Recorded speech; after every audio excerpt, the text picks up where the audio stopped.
မင်္ဂလာပါဒီတချင်းလေးကိုဝေးရောက်နေတဲ့သားသမီးတွေနဲ့မိတိုင်းအတွက်ဆုံးပြခြင်းပါလေ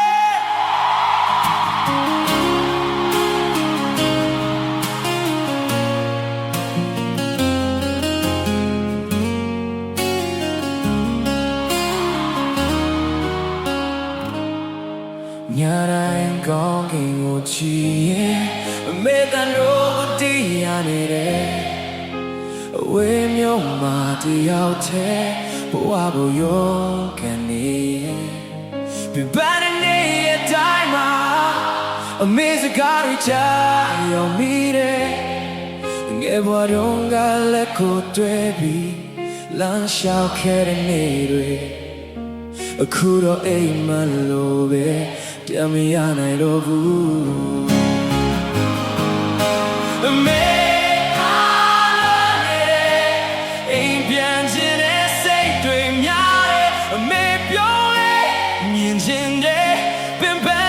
ချိန်တိုင်းမှာအမေသားသူတရားတယ်အဝေးမှာနေလည်းမမေ့ပါဘူးဒီနေ့နေတော့အိမ်ပြန်လာမယ်အမေခွင်တဲ့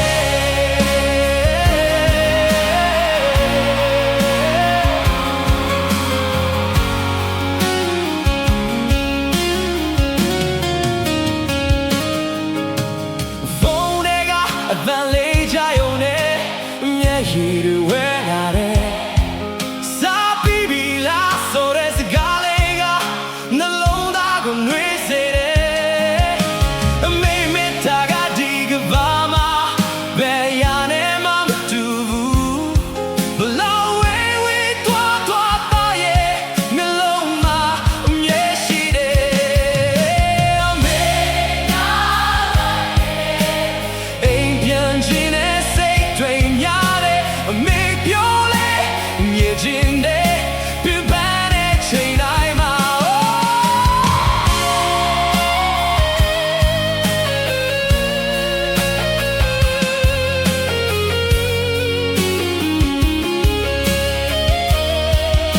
ဒီနေ့မင်းတို့မင်းနာပြန်လာမယ်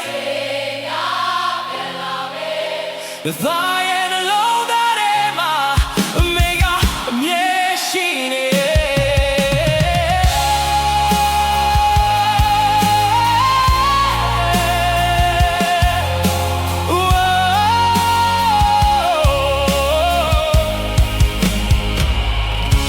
ကျေးဇူးတင်ပါတယ်ဗျာ